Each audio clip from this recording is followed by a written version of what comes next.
네, 시청자 여러분 안녕하십니까? 12월 8일 화요일 수도권 투데이입니다. 수도권 투데이 수도권 인사이트로 시작하겠습니다. 리서치 배정찬 본부장 모셨습니다. 안녕하십니까? 안녕하십니까? 네. 어서 오세요. 자, 이제 연말인데요. 연말이면 이제 송년회, 막년회 이제 굉장히 모임이 많아지지 않습니까? 네. 그렇다 그러면 이제 술이 결국 이제 술이 술을 먹는 그런 현상이 나타나는데 오늘은 그 술의 사회적 기능부터 좀 먼저 짚어볼까 합니다. 그렇습니다. 말 그대로 송년회, 막년회 왜 한 해를 보내고 한 해를 여러 가지 힘들었던 일을 잃는데 술로 잊어야 되네요. 보니까 술로 한 해를 이별해야 되고요.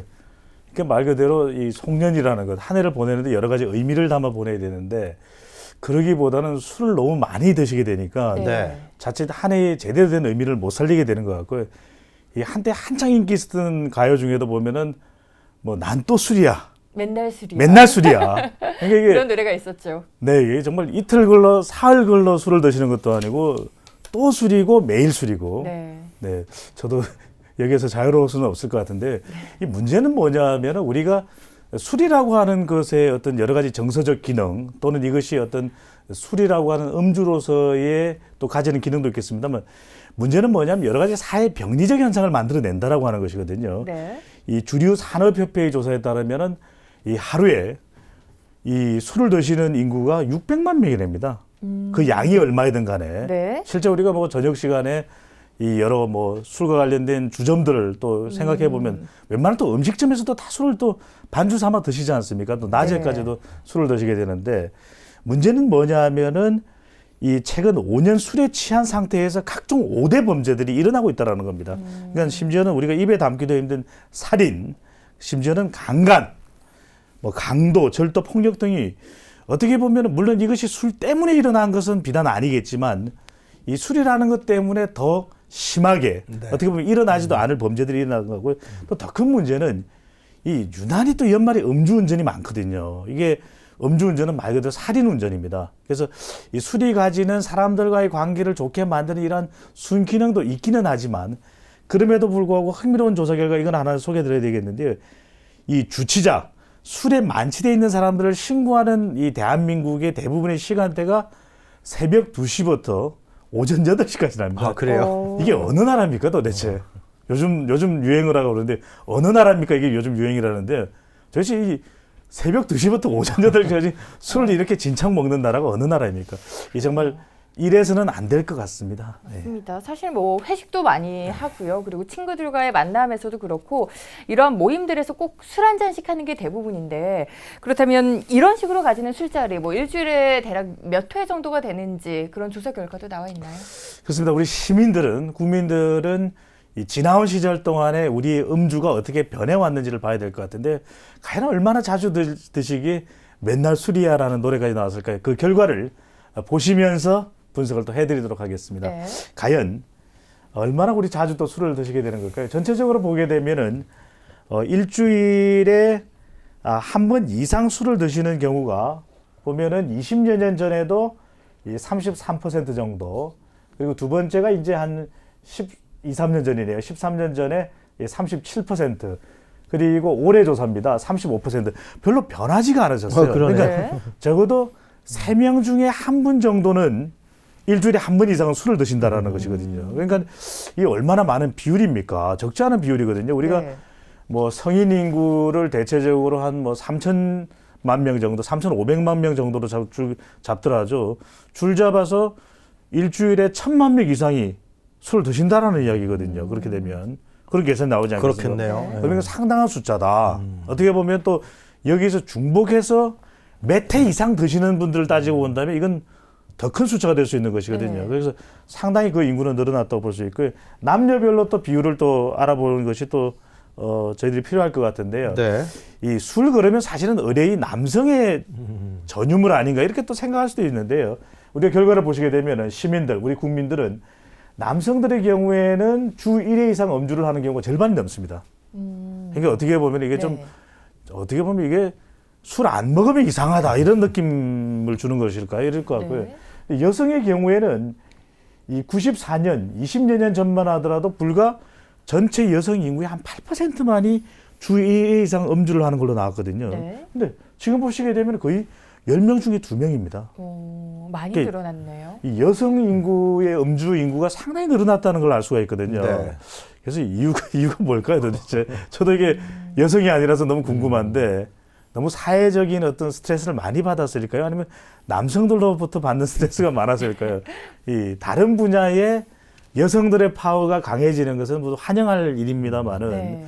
모르겠습니다. 이게 주류 시장에 이 여성들의 파워가 강해지는 것에 대해서 그저 이게 좋아만 할 일인지, 네. 예, 긍정적으로 생각할 일인지만은 좀 또 생각해봐야 될 것 같습니다. 네. 네. 지금 말씀을 들어보니까 하여튼 이 술이 굉장히 우리 시민들의 실생활과 굉장히 밀접한 관련이 있다. 통계로 이제 말씀해 주시니까 그런 생각이 많이 드는데요. 지금 뭐 남녀별 차이도 설명해 주셨습니다만 서울 지역은 어떻습니까?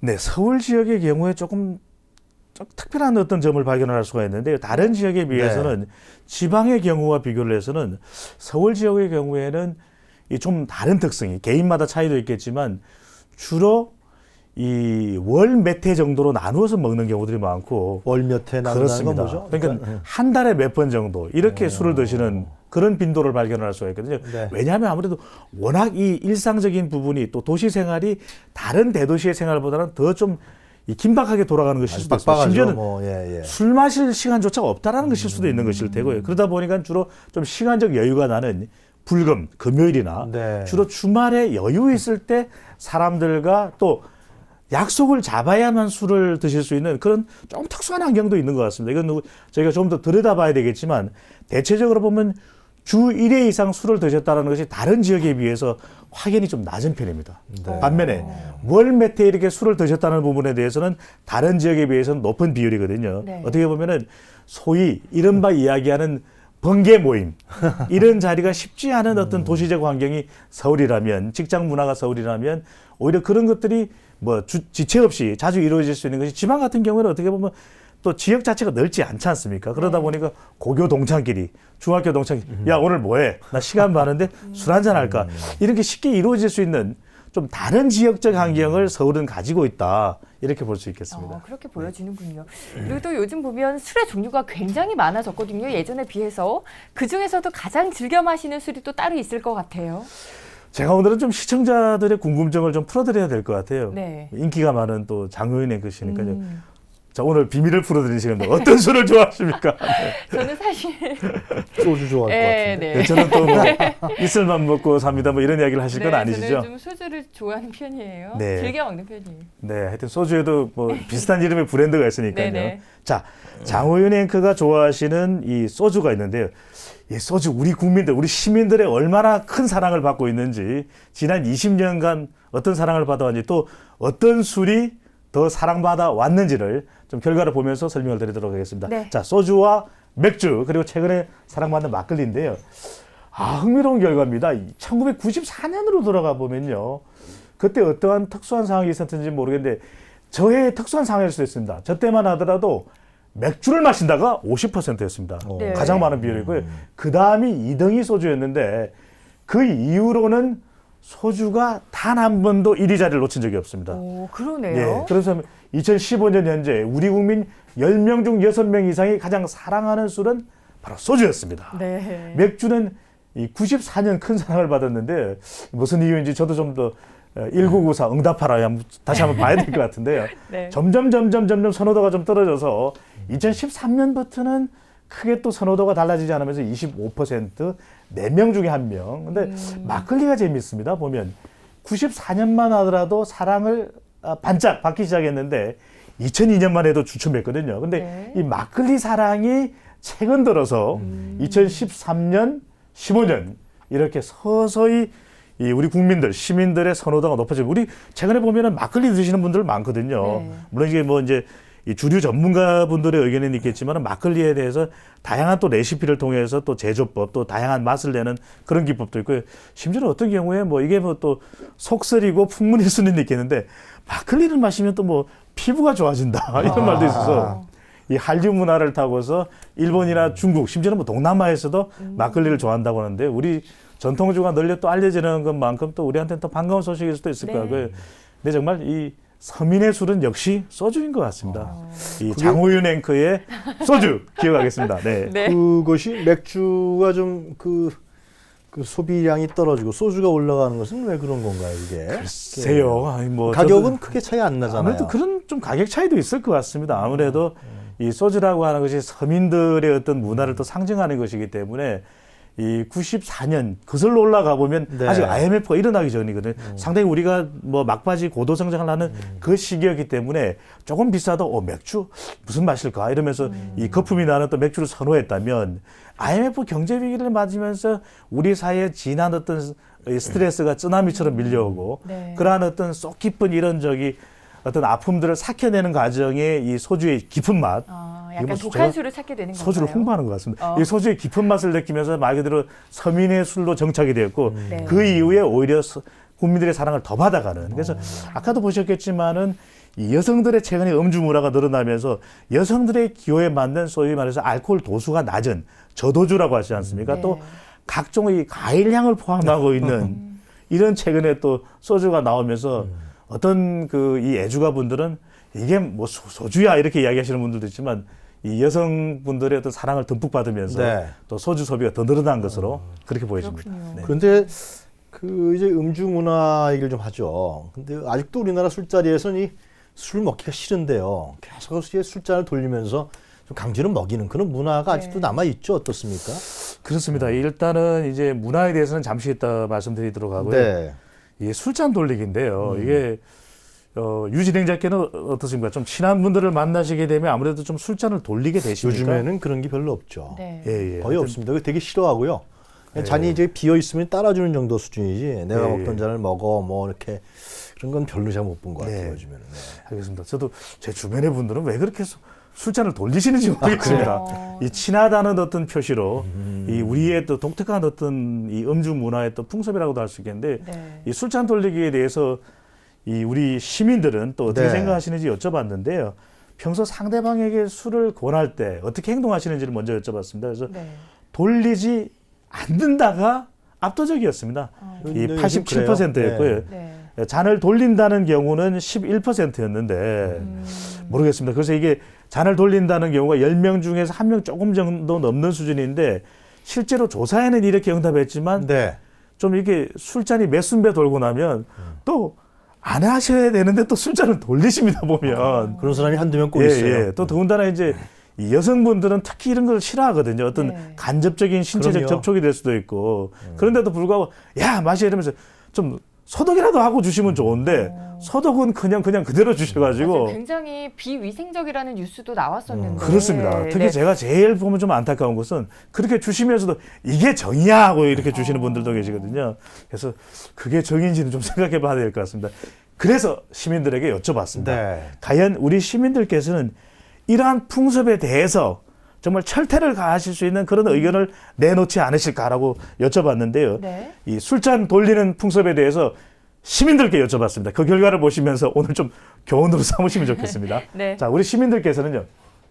네, 좋지 않다가 압도적입니다. 그러네요. 72%. 하지 마라. 이거 정말 풍습 아니다. 네. 미풍양속 아니다. 이렇게 이야기를 하고 계시거든요. 좋다는 의견은 17%일 거예요.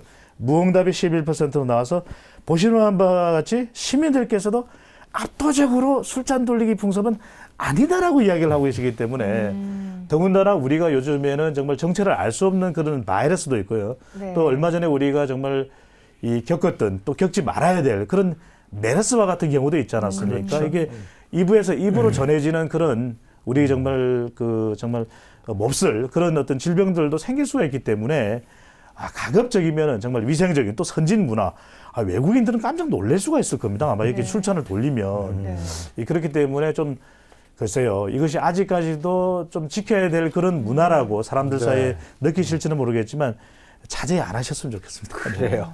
자, 그런데 이제 특히 연말연시에 이제 흥청망청 술을 먹다가 다음날 깨면은 내가 그렇게 많이 먹었지. 몸도 가누지 못하고 막 그러면 이제 토하긴 하고 그러게 되면은 상당히 속도 미식겁고 그런 생각도 많이 하게 되면서 또 먹게 되고 그러는 것 같아요. 그렇습니다. 이게 제가 이 부분을 좀 꼭은 말씀을 드려야 될 것 같은데요. 네. 어떻게 보면은 뭐 술을 줄여야 되겠다. 사실 이 생각이 제일 중요하신 거거든요. 왜냐하면은 항상 후회들은 하시지 않습니까? 네. 그러면 안 드셔야죠. 근데 그날 저녁에 또 오늘만 마시자 이러면서 또 드시거든요. 적당히 먹으면 되는데 우리나라 음주 문화가 그냥 하여튼 먹게 되면 계속 먹게 되는. 그렇습니다. 그래서 이번 조사에서도 보면은 술을 드시고 나서 술을 줄여야겠다고 생각한 적이 있냐라고 여쭤봤더니 네. 생각한 적이 있으시다는 경우가 이 10명 중에 4분이 넘는 43%로 나왔고요. 네. 없다는 경우가 절반이 넘었습니다. 그러니까 그래요? 결국 우리 국민들이 이게 술을요.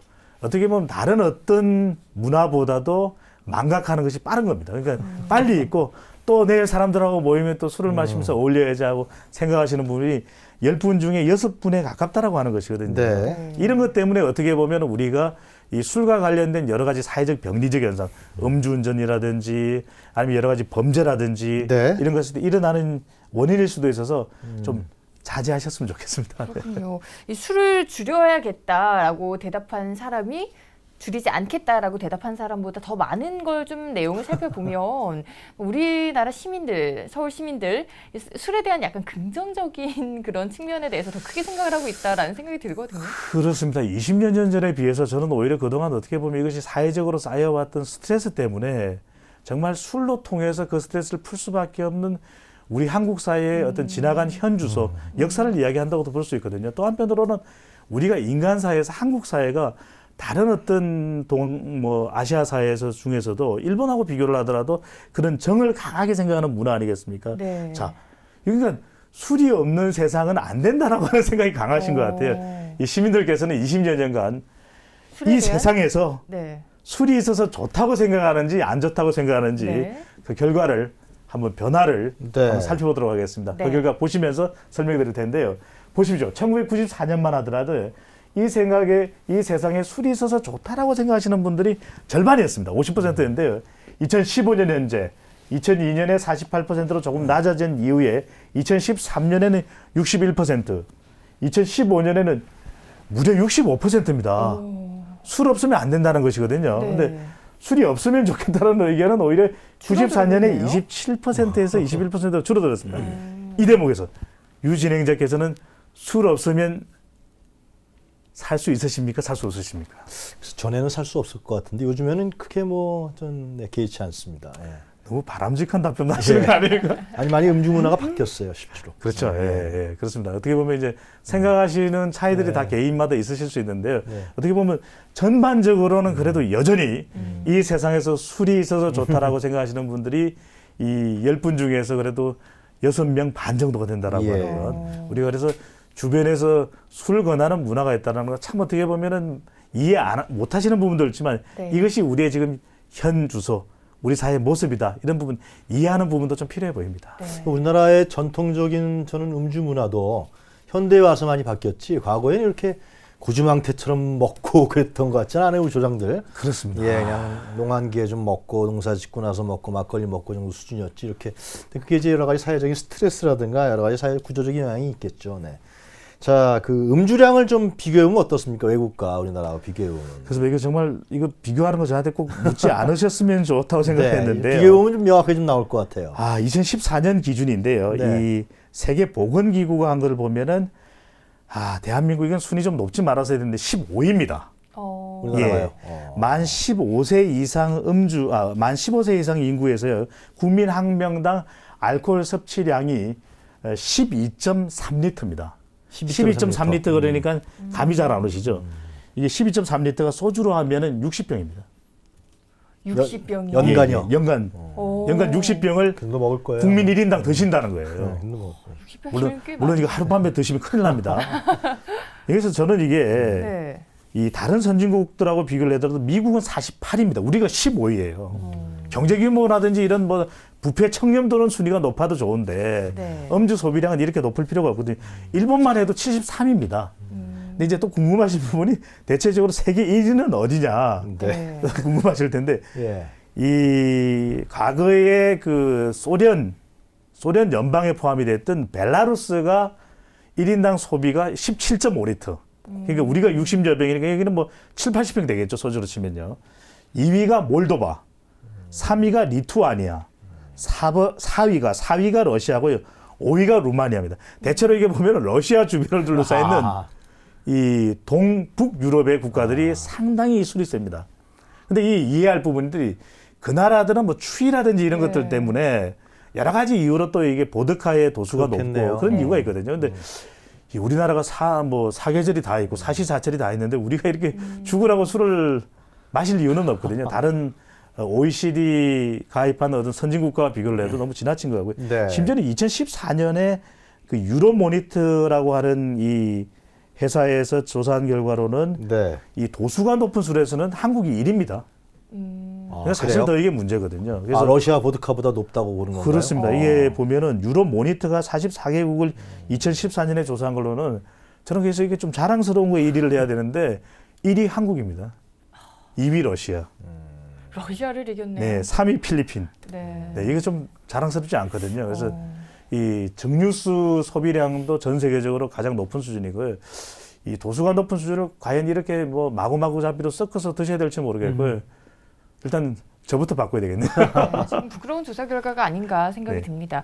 뭐 술을 좋아하시는 분이나 술자리를 즐기시는 분들 제 생각에는 가정 생활에도 조금 영향을 끼치지 않을까 이런 생각도 드는데 싫어하겠죠, 집에서. 네. 예, 사실 뭐 지난 1년간 술 때문에 가정 불화가 있었던 경우가 좀 많을까요? 네, 이 조사 결과는 바로 보시면서 설명을 드릴 네네. 텐데요. 결과를 보시게 되면 제가 좀 결과를 보고서도 깜짝 놀랐습니다. 야, 이거 문제가 될 텐데 가정 불화가 있을 제 생각에도 텐데. 그렇거든요. 근데 조사 아니에요? 결과를 보게 되면은 아니에요. 이 생긴 적이 있는 경우가 9%였습니다. 그래서 10%도 생긴 안 적이 되네요. 없다가 91%로 나타나서 네. 네. 이 술을 직접적인 가정 불화로 생각하시는 않는 것 같은데 이것 또한 제가 보기에는 술을 너무 많이 드셔서 그런지 네. 실제 그 원인으로 생각하시는 걸 이게 잊어버리신 것 같기도 합니다. 근데 물론 직접적으로는 아닐지라도 분명히 여러 가지 어떤 술의 경쟁적인 효과도 있겠지만 여러 가지 또 이게 또 너무 과한 음주를 할 경우에는 분명히 가정에도 문제가 생길 수밖에 그럼요. 없거든요. 그런 면에서는 저 수치는 고지고대로 믿기보다는 오히려 충분히 어떤 그 잠재 가능성이 내포되어 있다 이렇게 생각하시고 항상 조심하셨으면 좋겠습니다. 네. 하여튼 우리나라가 이제 하여튼 뭐 국민소득 3만 달러를 향해서 지금 나오고 있지 않습니까? 그런 측면에서 봤을 때 우리 음주 문화도 이 흥청망청이라든가 고주망태까지 가는 그러한 무분별한 음주 문화보다도 좀 개선되고 좀 그럴 필요가 있지 않을까 생각되는데 어떻게 생각하세요? 가장 큰 변화는 인식의 변화입니다. 네. 그러니까 정말 네. 필름이 끊길 때까지 술을 드시는 경우도 있고 어떤 분들이 네. 이렇게 정말 말도 안 되는 이야기를 하시거든요. 술을 마셔야만 일이 술술 풀린다. 말도 안 됩니다. 술을 안 드셔야 일이 풀릴 수가 있거든요. 네. 그래서 적당한 술, 적당한 관계, 적당한 시간까지 적당한 안주와 함께 드시는 적당 술 문화를 가지시는 것이 가장 필요해 보입니다. 맞습니다. 정말 연말입니다. 모임도 굉장히 많으실 텐데 뭐 모임도 좋고 즐기는 것도 좋지만 말씀해 주신 것처럼 적당한 음주로 건강도 챙기시는 게 더 현명하지 않을까라는 생각이 듭니다. 오늘 함께 살펴본 내용은요. 한국갤럽 홈페이지에서 확인하실 수 있습니다. 오늘은 배종찬 본부장과 이야기 나눠봤습니다. 오늘 도움 말씀 고맙습니다. 감사합니다.